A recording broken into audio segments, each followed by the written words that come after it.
Superman actor Henry Cavill and former Superbike champion Neil Hodgson are attempting one of the most extreme drives on the planet. This is proper hardcore. Vast, untouched, wild. They're in northwest China to tackle the hottest road on Earth. Snaking across the Taklamakan Desert, this deadly track is infamous for engine-busting, scorching temperatures. We cannot repair this. It's terminal. 100-mile-an-hour sandstorms. Stay together, guys. Stay together. Don't rush. The world's biggest sand dunes. And an evil desert basin. So hot, nothing survives for long. We're now up to 54 degrees C. This hellish 800-kilometer assault course guarantees to take man and machine to breaking point. I do action films. That's pretend. This is the real deal.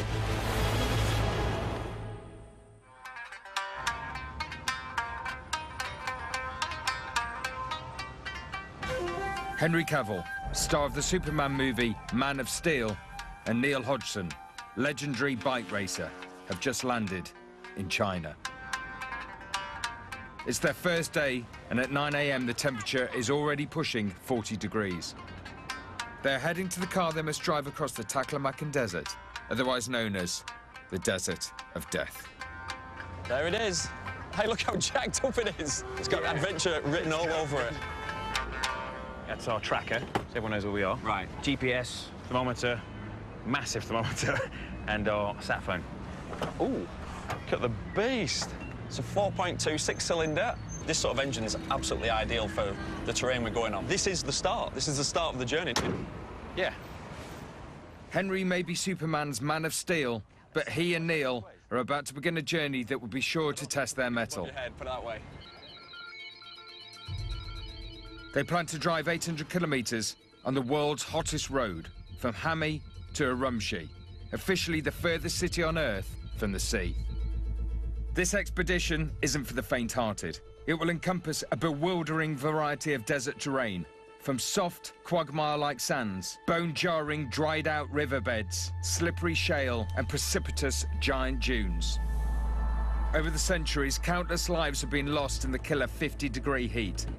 The first Westerners came here in the late 1800s and perished. Even today, few travelers brave this journey. Being a motorcycle racer, I'm used to dangers, but this is way out of my comfort zone. The car rolls, people's lives are in danger. This expedition is genuinely for Men of Steel. Supporting Neil and Henry's Driven to Extremes mission is a crack team of experts, led by Mac McKenney, a former mastermind behind Saranov Fine's expeditions. I'm not going to sugarcoat this. This is going to be a very difficult expedition. It's not called the Desert of Death for nothing. Mac's backed up by ex-Royal Marine Commando Aldo Kane, who takes care of security. When things go wrong in the desert, they go wrong quickly and they go wrong drastically. And there's former rally raid driver and adventure mechanic Paul Marsh. Everything takes punishment on this vehicle. We fitted really good quality shock absorbers. We've used all-terrain tyres. But you've got to have the right oil. If you don't use the right oil, it will just destroy the engine. And the lives of the entire team depend on these vehicles. Meanwhile, in downtown Hami, the presence of Superman and one of the world's most recognizable bike racers is causing quite a stir. We've got a little bit of an audience here. Oh, yeah? I hope I don't stall it when I set off. I'll tell you, I'm sweating already.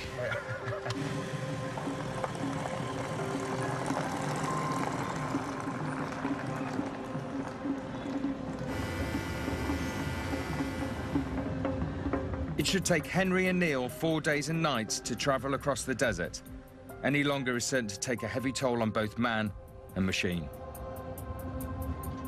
They must rely on each other to navigate a safe route. But as they start out, they're total strangers. Where did you shoot Superman? We shot that in Illinois and Vancouver and Edwards Air Force Base in California. Where's that in California? Yeah. Whereabouts? The desert. Right, right. And it got hot throughout the day, sure, but it wasn't like this. No. I lived in Southern California for 4 years. I raced in America as well. I did like the American Superbike Championships. Right. It's such a cool place. Neil's been entrusted with blazing the initial trail. While the Superbike champ has achieved virtually everything racing for the iconic Ducati team, he's never tried driving across soft desert sands before. We're going to get stuck, and yeah, definitely. I think more so when you're driving, though. You just got to start facing the flags. I'm not, you know, you're a better actor than me, but I'm going to outdrive you. You know, I'm just telling you that now. You know, yeah, whatever. You're better at crashing. Half an hour later, they're on the outskirts of Hami. Here the city abruptly gives way to harsh desert, stretching endlessly into the distance. I thought of 3 really good words. Go on. Vast, untouched, wild. I'm feeling intrigued. Yeah, I'm still excited. I want to see how this develops. Yeah. The camp tonight, I want to see how that works out. I'm intrigued to see what, when we get in the real desert, if this is really the real desert. Like uni stuff. Yeah, we'll take the handbrake off as well. They don't seem to like it when they've been on for 3 or 4 miles.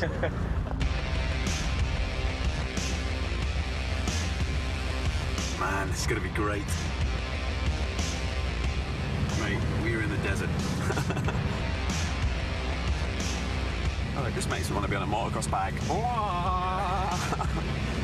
It's hardcore. This is proper hardcore.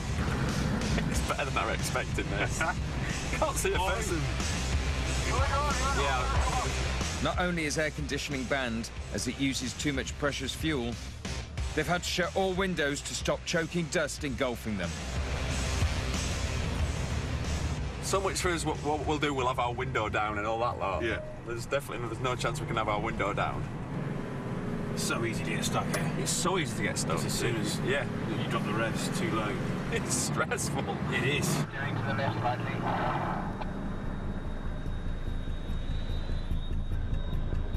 Go on, baby.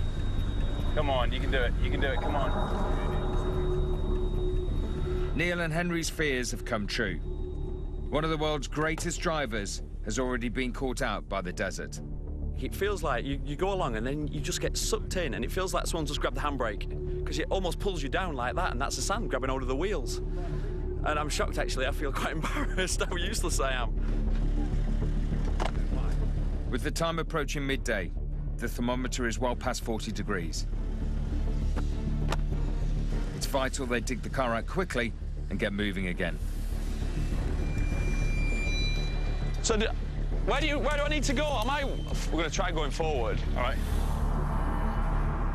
Even short exposure to this extreme temperature, doing hard labor can lead to heat exhaustion, or worse still, heat stroke. This is a life-threatening condition where the body's core temperature overheats, causing cells to break down and vital organs to fail. After 30 minutes, former Royal Marine Commando Aldo is worried the boys are overdoing it. So after all that exertion there, this is it's midday. Even just that half an hour's worth of digging out there, you've probably expelled quite a lot of water, so you really need to, when you get back in the vehicles, start drinking. Chugging it down. Yeah. Just as they get some grip again, the inevitable happens. This is car 4. I believe we are stuck again. Over. With rehydration becoming a serious issue, expedition leader Mac has some more bad news. Just so you know, car 8, top hose is gone. Okay, and it's dumped all its water out of the engine. It's going to be all hands on deck. We've got to go and fix it. Right, boys, let's get this one moving.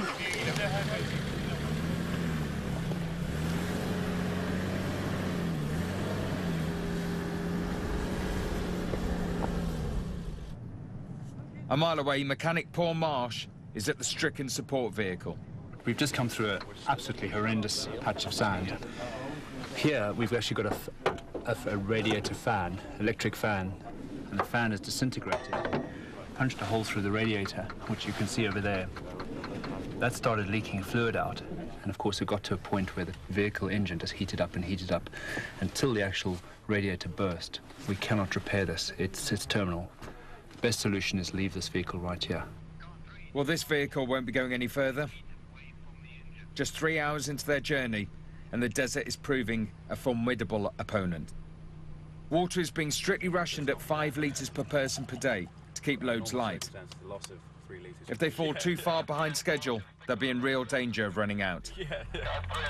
And in this environment, that could be fatal. Over the next few hours, progress continues to be stop-start. Time and again, vehicles flounder in the soft, enveloping sands. Getting stuck 4 or 5 times in a row, it's draining stuff, that's for sure.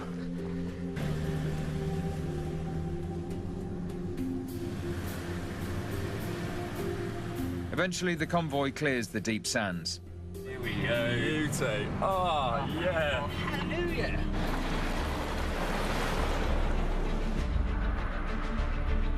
Back on hard terrain, Henry must drive as fast as he dares to try and make camp before nightfall. This car is a beast. You don't really get to feel quite what it's like sitting in the passenger seat. No.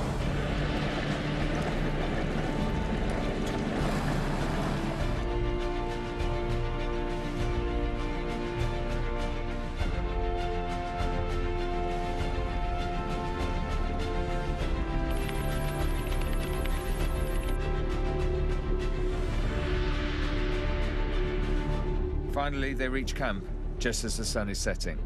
Oh, that's beautiful. Oh, that's a good feeling now. Yeah. That's like proper relief. Well done, mate. We've done well. There we go. Check that out. I know, that is a... Scenery. Yeah, I know, it's proper view, isn't it? The desert landscape may be breathtaking, but comfortable it most certainly isn't. So how does this work then? This is some inflatable, obviously. Neil and Henry will have to sleep out in the open and hope the local wildlife doesn't pay a visit. I feel all dizzy. What do you think? Get a bit of a campfire going then? Yeah. There you go. Look at that. She's on the way now. Eh? How did we get here? We drove here, mate.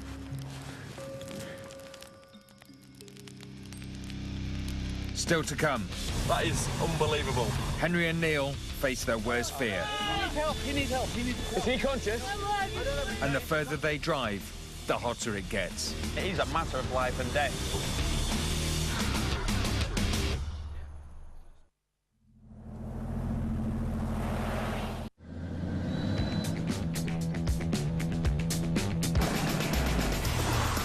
Superman actor Henry Cavill and superbike champ Neil Hodgson are attempting to cross China's desert of death. So far, they've had to battle quagmire-like sands, a blown radiator from the extreme heat, while a dwindling water supply is a growing concern.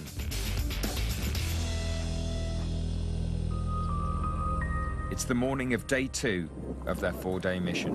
Morning, everyone. Pretty stunning night last night. Woke up in the middle of the night, and it was, all you could see was just a blanket of stars above you. It did get a little chilly at one stage, though. And we get to wake up to this. Got to be some of the luckiest people on the planet right now.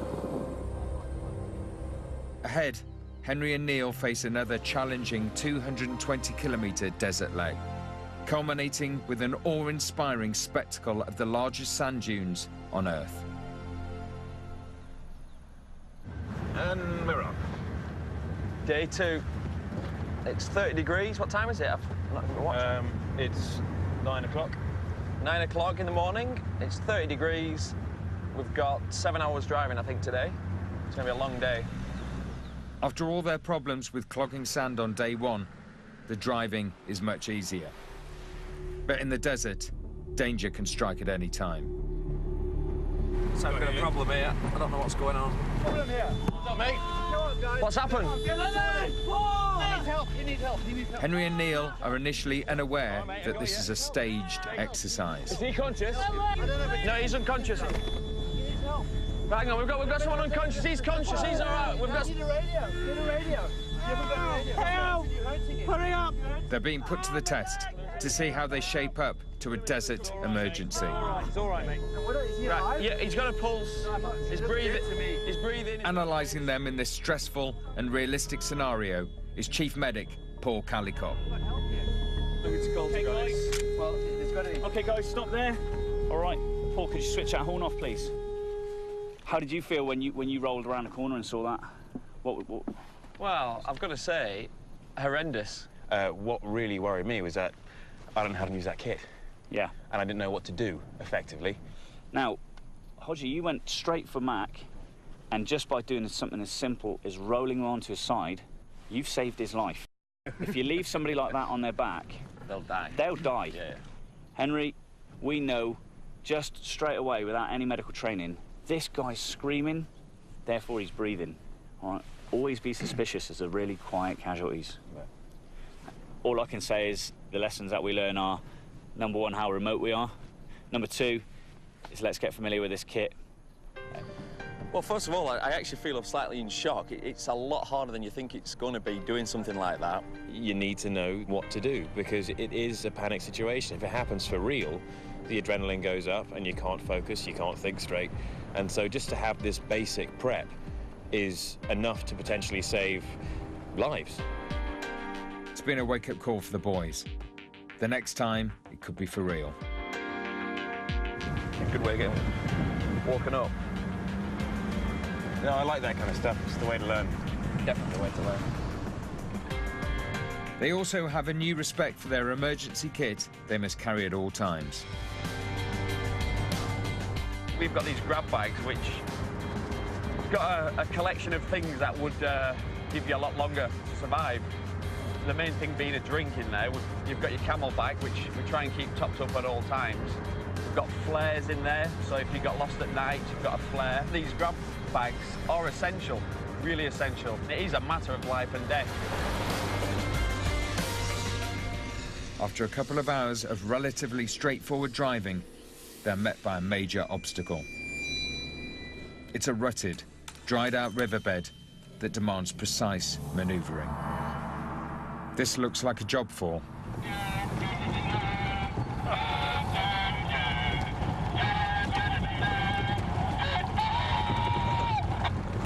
What's that? Hey, I know it's Superman. Never done this before. Dragging down a riverbed. I've got to say, this is the sort of thing I do very, very often. Oh, yeah? Yeah, and it's cool, though. Of the journey, this is probably the coolest part, for just something totally different. I'm telling you, it does look like the Wild West around here. It's really cool. Over the last 2,000 years, this hostile region has claimed countless lives. It's no surprise this place is known as the Fury of God. It's like we're driving across the moon, I tell you. That is unbelievable. You got it. Look at this valley. What a journey. It just keeps getting better. But there's not much time to enjoy the scenery. There's still 100 kilometers to go before they reach the edge of the desert of death, which means no time for long lunches. Yeah, what these are military rations, and when we're on the road like this, sometimes you have to be quick, you have to stop, get some energy back in the body. It's quick, easy, and probably full of all the good stuff. Meanwhile, mechanic Paul Marsh strikes on a novel way for a more sophisticated bite. Now, what I want to see is if I can cook this egg. Merely using the ambient temperature in the car's cab, he rustles up an omelette inside 5 minutes. You're not going to believe it, but that egg is cooked. I'd eat that. A bit of salt and pepper. And I've cooked an egg off the heat in this cabin here. Oh, that looks delicious. It's good. After their brief pit stop under the blistering midday sun, it's back on the dusty trail again. It's 45 degrees inside the cabin here. I've got my drinking water now. I'm almost convinced if I put a tea bag in it, Yeah. I'd have a nice warm I was tea. just thinking it's like drinking bath water. Yeah. It's that warm. It's that warm. It dries your eyeballs out, doesn't it? Yeah. Hot air.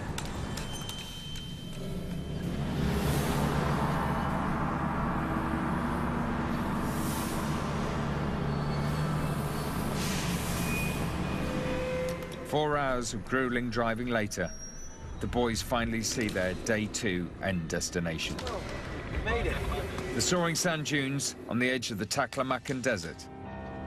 It's the longest day of driving we've had yet. Yeah, ever. That's been a long day's driving. I think the problem, cockpit temperature's been between 40 and 45 the whole trip, as we've not had any air conditioning on. That was part of the deal. Yeah. Full Bengalas. What we're looking at now is the huge sand dunes. These are the biggest sand dunes in the world. Second to none. Forget about Sahara Desert, whatever you think about deserts and sand dunes, It's got nothing on this. As they cover the last few kilometres, the temptation is to put the foot down. I read you, over. Advise there are hidden gullies with very severe drops. If you hit it at speed, you can potentially roll the car. Rolling the car will be incredibly dangerous. Without wheels, they'll be stranded. No one will come to save them, as they're now out of helicopter rescue range. Another drop here, mate. Careful. Serious one, too.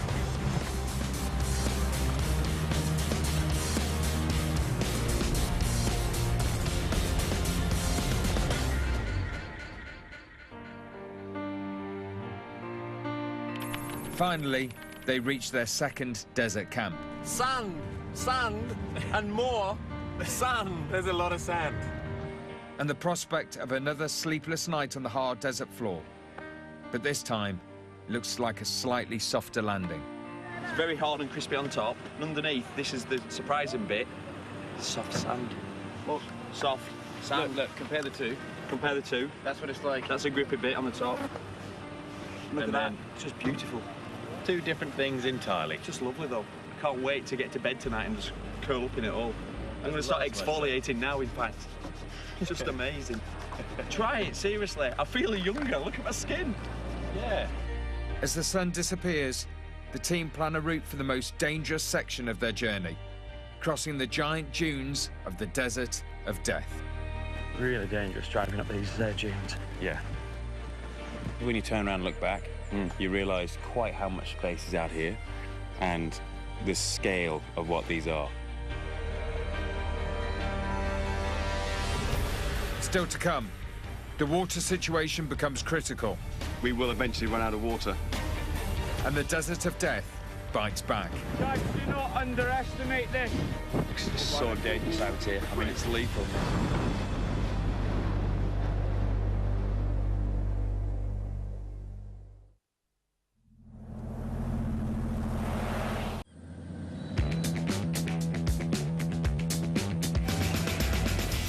Henry Cavill and Neil Hodgson are halfway through their 800-kilometre trek across one of the hottest roads on Earth. It's dawn on day 3. Morning, everybody. Morning number 3. Got a pretty spectacular sunrise here at the base of the dunes. Here's our Neil. And behind Neil are these monsters. Today is make or break for that 800-kilometre expedition. They must drive 78 kilometres across the biggest, hottest sand dune desert in the world to the tiny village oasis of Daikana. Neither Henry or Neil have attempted radical 500-metre-plus dune driving. In this terrain, put a wheel wrong and you can roll the vehicle.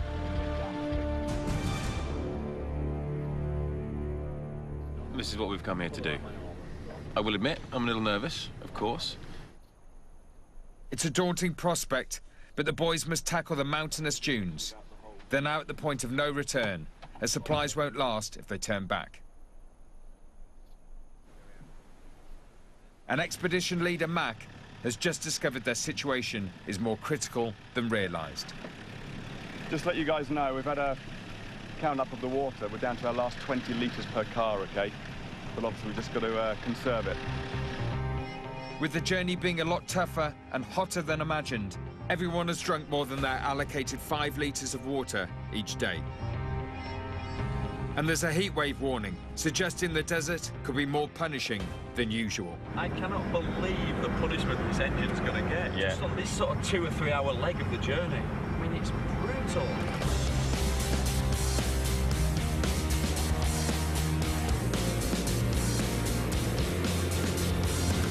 This heat, see how this will be torture on the engine. We're at 2,500 revs most of the time, if not 3,500. It's something we've been warned about, just to keep an eye on the engine temp. The engine's going to take a lot of punishment, but so are the drivers. As they head once more into the desert furnace, they'll need to be vigilant for early signs of dehydration. These include dizziness, headaches, and loss of concentration. Not ideal when you have to pick your way through dunes with deadly drop-offs.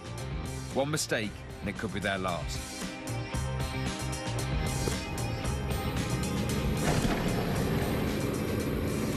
After an hour, they take a much-needed break.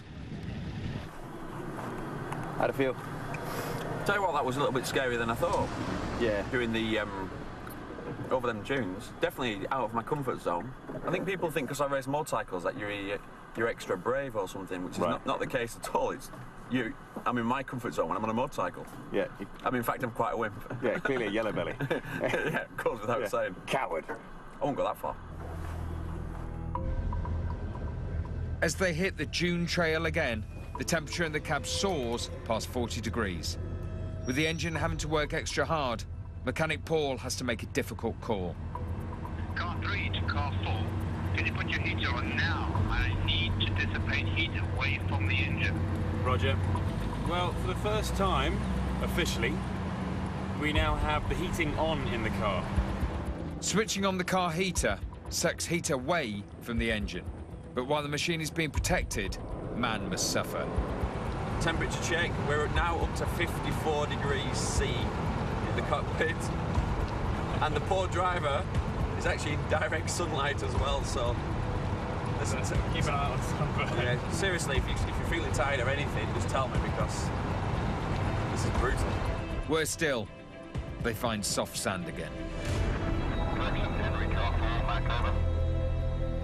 And for good measure, one of the support cars suffers a puncture.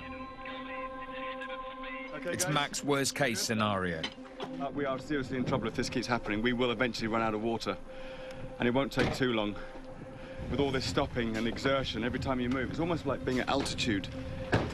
You know, you're finding it difficult to breathe, not because there's no oxygen, it's just because it's so hot and you can't exert yourself. It's really difficult to be out here. With the water situation now critical, former Royal Marine Aldo Kane is dispatched to a nearby gorge. It has a stream, but the water's too salty to drink.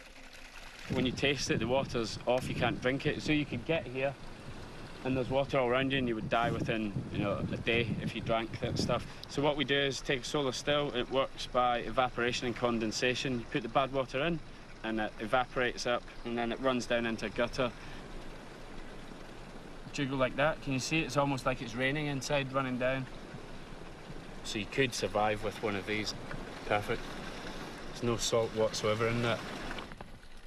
The solar still may give them a litre or two of drinkable water. Back at the convoy, Henry and Neil finally managed to free their vehicle. But their midday hard toil has meant they're down to their last drops of water. 50 mil. I don't know how much we've got left now for the rest of the day. We haven't got much. No, my camelback's empty as well. Eventually, they catch up with Aldo at the gorge. He's come through big time by producing 5 litres of drinking water from the brackish stream. With speed now of the essence, Neil has taken over the driving duties.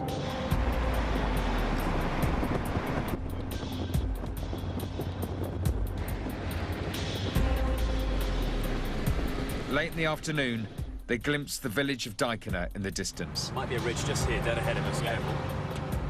But as they reach the valley floor, they hit the softest sand yet. Neil's driving skills are tested to the max. He must speed up to 50 miles an hour to prevent another beaching. Thick, thick, thick. Okay, big ridges ahead on the left there. Be very careful. It's dead ahead, in fact, there's ridges. Well done. Good angle. Yeah. Go between these two tracks. And there's a bit of a drop off just here on half of the right hand side of the car. Well done, mate. Well, we've made it. We have made it. And I'll tell you what, we almost didn't. That was the last kilometre to here was the deepest sand. I was flat out in full low 4x4, pinned about 4,000 RPM, and the car, I just felt the car. It just being grabbed by the sand, just being pulling it down. Like, just stopped floating, so we made it to the oasis. Oh, that was something else. And the dust, the level of dust there. You couldn't, the visibility was zero if you were behind anyone or if the wind changed direction and it blew the dust across from the car. Then literally we couldn't see, so that was pretty sketchy, actually. You've got to, well done, mate. Again. Yeah. Waiting to greet Henry and Neil is local legend Bikeley. Nice to meet you. That's right. Nice to meet you. Oh, thank you. Thank you very much. Nice to meet you. Woo. He's known as the living map for his incredible ability to navigate the desert unaided. Thank you, Shishi. That's fantastic, actually. It's the first cold drink we've had in days. 这个3天了，天就是这个第一次喝饮料，喝。 Thank you very much. Thank you. We've heard that you're called the living map. Why is that? 爷爷也当上到了，我爸爸也当上到了，我也当上到，我儿子也当上到。山上长大了，哪个方向走好，哪个方向不好，那样全部知道。那个你随便这样走的话，我跟你这样随便进去，路那个地方有，我跟他这个地方回来的话，我山也不看，这个方向看哈。 Has he ever got stuck in the desert? 没有。Never. Never. 出不来。 He's my hero. My hero. Tomorrow, Henry and Neil could do with a living map. Their route takes them down into the Turpan Basin, the hottest place in China. And at 150 meters below sea level, the second lowest place on Earth. It's not somewhere to lose your way. First, though, they must find a suitable spot to camp before it gets dark.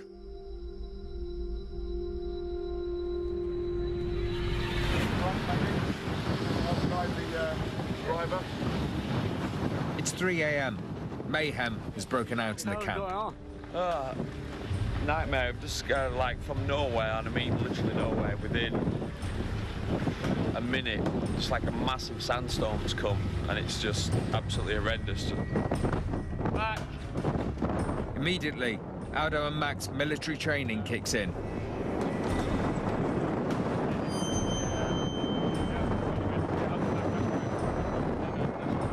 Okay, boys, gather round. I need everyone to listen to this very clearly, and they all understand exactly what's going to happen.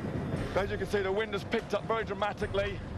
It could get to such a degree we won't be able to see a hand in front of our face, so we've got to move out of here immediately and make our way back to the village. It's so dangerous out here. I mean, it's lethal. If anyone gets separated from the group, I mean, you would not have a clue, because you just can't see anything. I mean, I've never experienced anything like it. Sure, it's actually a dangerous situation, but we've got professionals looking after us as well. So as long as we keep together, then we'll all be okay. Before we go anywhere, everyone pick up your day sack and put it on. Do not leave it down. Just get everything you need to survive out here. Make sure you've got it on your back. I've got my goggles, obviously I've got my headlights on, but I've got to get the smear on quickly. Behind the last wagon. It's really hard to breathe. It's just the finest sand, and I don't know if you can see how fast it's blowing, but it's scary, really scary. Let's get everyone in, number off. 1, 2, 3, 4, 5, 6, 7, 8, 9, 10, 11, 12, 13. Okay, Mr. G is 15, Kane is 16. 17 last man. Okay, we're on to village. This is incredibly dangerous. If anyone gets separated, their chances of survival are remote. Behind me, there's going to be there's 12 people left, so there's going to be 6 sets of pairs walking next to each other, almost holding hands, shoulder to shoulder. Radios on both cars. This is not a stunt for television. This is the real deal. Here. Yeah, but in a bit of shock. Next people behind Jasper and Tim. Guys, do not underestimate this. Back, yeah? Yeah. Full steam? Yeah, we're on the side. You might.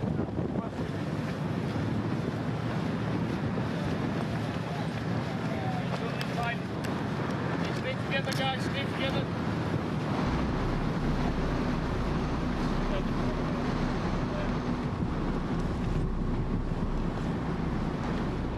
The first part of their evacuation is complete, with everyone making it to the vehicles. But the most dangerous part, driving out of the storm, is yet to come.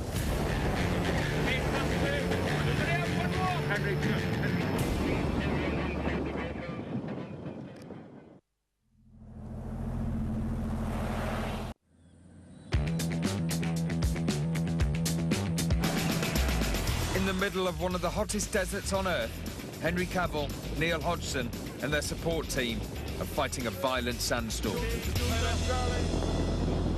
Get it wrong in these conditions and the consequences can be fatal.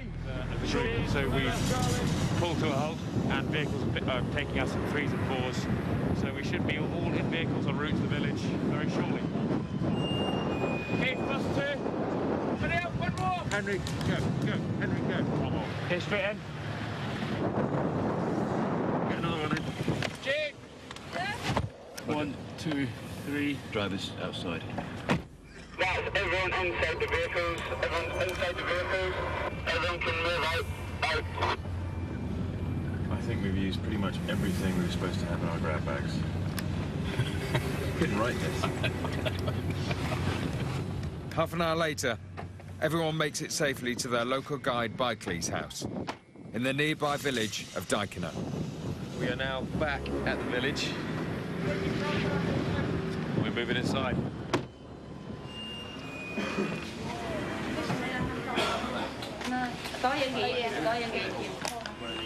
Byclif,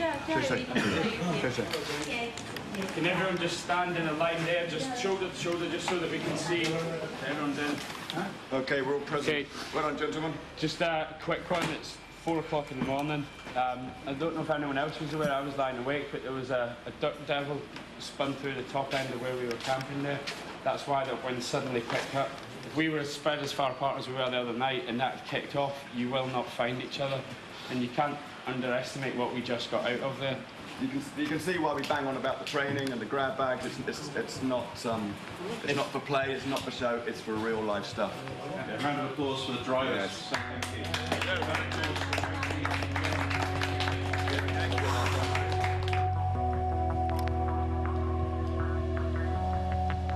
It's now approaching dawn, and in time, Henry and Neil face their most strenuous day of the expedition. What a night. Yeah. You cannot believe. And last night we were climbing these dunes. You see over there, it was all very hilly. Now it looks almost flat. It really does bring it home. Those guys, I genuinely feel, and it sounds a bit cheesy, but we owe our lives to them. Honestly, that's how severe it was. It was crazy. Despite being exhausted, Henry and Neil faced their longest drive yet. 313 kilometers through China's lowest and hottest terrain, en route to Urumqi, the furthest city in the world from the ocean. I didn't think we'd be pushing ourselves this hard. And now this is the hard part. It's getting harder. It's getting hotter. Every day we get in that car, it's getting hotter. It feels barren here. Yeah, this is, I don't know if it's because the sky's dark as well. Yeah, it is. It feels very arid. Temperature check at the moment is 40 degrees outside. Inside the cab, 42. And altitude, we are at minus 91 meters.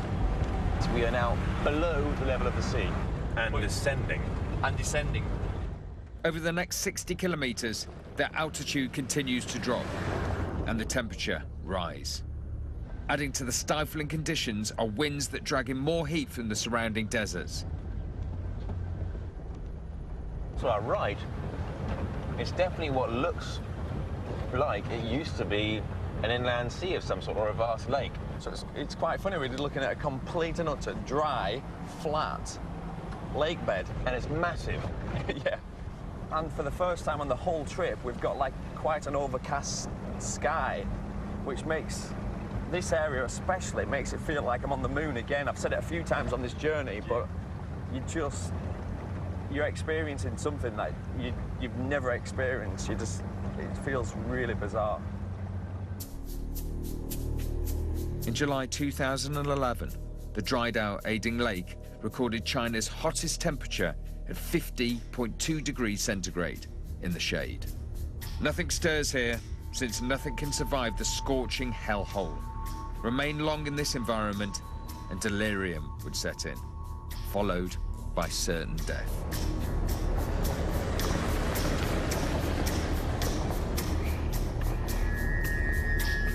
Finally, the boys' altimeter reads minus 154 meters. This is the lowest point in China, but for them, their highest point. Over 3.5 days, they've battled sinking sands, water shortages, precipitous dunes, and a vicious sandstorm. Now they've reached their last major landmark at one of the most bleak, inhospitable, and remote places on Earth. Made it. We made it. Really enjoyed it, but... And sort of feels worth it. I'm glad there is a monument here. Yeah, it's cool. Cool. Great. Well done. Yeah, and you did it. Henry and Neil have proved man can survive this extreme heat examination. Now it remains to see how the machine coped. This is going to be incredibly hot. So we've just topped 80 degrees. Wow. So that's warm. That's hotter than I'd expect. And as you know, a grain of sand will actually, inside your engine, will do a huge amount of damage. And the oil we've got in here is doing its job, that's for sure. Yeah, sure. Right. Back on the road for the last time, this region of China is not just desert. There are areas of outstanding natural beauty. The limestone gorges of flaming mountains are set alight each day by nothing more than the colour of daylight. They are breathtaking in their beauty. The entire route of this expedition was once followed by Marco Polo back in the 13th century. Little has changed since then, until now. China's fast-track economic boom will soon see this route completely tarmacked over. Incredible to be here and be the last ones travelling this way, but it's also kind of sad that this wilderness is now going to become a major artery into civilization. Soon the boys get their first taste of tarmac after 4 days. So I've been thinking, Henry, when this is all done, how is about me and you? You know, one day maybe... Well, stop there. I lost you at me and you. No, seriously. No. You know, just meeting up for a coffee sometime and just, you know, just hanging out. You can teach me how to ride a bike. And that would be cool. That would be cool. A few hours later, they finally made it. The city of Urumqi brings to an end their epic 800-kilometre desert endurance test. I didn't have much in the way of off-road driving experience before I got here, and I've come away with my fear of it, my fear of approaching it, completely gone. Between me and Henry, you know, there were some reservations when you meet an A-lister Hollywood actor, you know, how is that going to be? I didn't know if I'd actually get along with Henry, but he's a mate. Neil's fantastic, really, really nice guy, fantastic at driving, got us out of some very sticky situations. I've crashed motorcycles at well over 150 miles an hour. I'm used to driving to extremes. This was another level altogether. Trips like this can do nothing but change you. Experiencing extremes, seeing nature at its best, its most beautiful, its most dangerous, is a life-changing experience. Definitely driven to extremes.